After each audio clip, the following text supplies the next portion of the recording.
दोस्तों, धर्मेंद्र की क्रोधी फिल्म 1981 की एक हिंदी भाषा की फिल्म है। ये फिल्म फ्लॉप क्यों हुई थी, आइए इसके बारे में आपको बताते हैं। ये फिल्म जितनी खूबसूरत है, जिसे देखकर धर्मेंद्र के ऐसे अंदाज के दर्शन होते हैं जो किरदार निभाकर धर्मेंद्र ने अलग अलग तरह का नया रंग प्रस्तुत किया है। लेकिन बड़े दुख के साथ कहना पड़ा है कि ये फिल्म फ्लॉप हो गई थी। हालांकि इस फिल्म के फ्लॉप होने के कई कारण थे, लेकिन सबसे बड़ा कारण था फिल्म का देर से रिलीज होना। कुछ कारण जिसकी वजह से देर हुई, ये फिल्म फ्लॉप साबित हुई थी। 3 मई 1981 को बड़े पर्दे पर रिलीज हुई क्रोधी फिल्म एक ऐसी फिल्म थी जिसको सुभाष घई ने बनाया था। धर्मेंद्र हो या शशि कपूर, चाहे हेमा मालिनी हो या जीनत अमान हो, सुभाष घई ने इस फिल्म के बाद दोबारा इन सभी एक्टरों के साथ कभी दोबारा काम नहीं किया। मतलब और कोई फिल्म नहीं बनाई, क्योंकि क्रोधी फिल्म की घोषणा साल 1976 में हो गई थी और इसका मुहूर्त शॉट दिया गया था जाकर 1977 में। पूरे साल में एक शॉट लिया गया और इसके अलावा साल 1978 और 1979 में भी एक एक शॉट ही ले पाए थे। शूटिंग शुरू होने से पहले ही सुभाष घई इतने परेशान थे कि उन्होंने अपनी दूसरी फिल्म कर्ज के रिलीज होने के बाद क्रोधी फिल्म को जल्द से जल्द कंप्लीट करके रिलीज करने का फैसला लिया था। सुभाष घई इस फिल्म की मेकिंग के दौरान एक्टरों पर बहुत भड़के, बल्कि इसके अलावा भी सुभाष घई ने संगीतकारों के साथ भी पहली बार एक बड़ा बदलाव कर दिया था।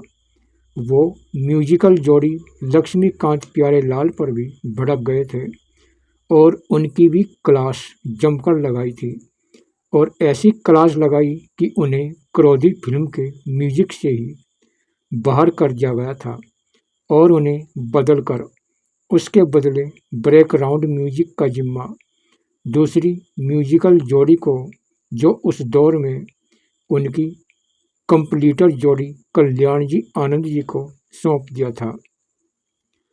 दरअसल कल्याण जी आनंद जी जोड़ी सुभाष घई की एक दूसरी फिल्म विधाता में भी ली गई थी। दरअसल सुभाष घई किसी भी कीमत पर क्रोधी फिल्म को कंप्लीट करके अपना पीछा छुड़ाना चाहते थे। धर्मेंद्र ने ऐसा क्या किया जो डायरेक्टर सुभाष घई उनसे इस कदर डर गए कि फिल्म से हेमा मालिनी का पूरा सीन ही काट दिया था। क्रोधी फिल्म में पहले हेमा मालिनी को मेहमान भूमिका थी, लेकिन हाल ही में धर्मेंद्र और हेमा मालिनी की कई फिल्में सुपरहिट हो गई थी। इसी वजह से इस जोड़ी की फैन फॉलोइंग को देखते हुए सुभाष घई ने हेमा मालिनी की भूमिका को बड़ा करके लगभग जीनत अमान के बराबर ही कर दिया था। जो कहानी में भूमिका पहले हेमा मालिनी की थी, उसकी जगह मौसमी चटर्जी को ले लिया गया था। इस फिल्म के निर्माता रंजीत विर्क थे, जो कि धर्मेंद्र के बहनोई थे, और उनके चचेरे भाई नरेंद्र भी ज़्यादातर इस फिल्म के सेट पर ही रहते थे। इसी वजह से ये फिल्म अगर देखा जाए तो धर्मेंद्र का एक होम प्रोजेक्ट थी।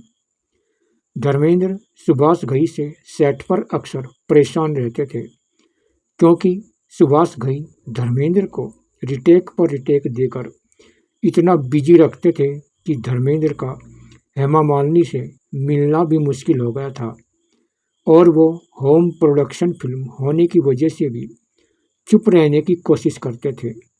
लेकिन सुभाष घई कहाँ रुकने वाले थे।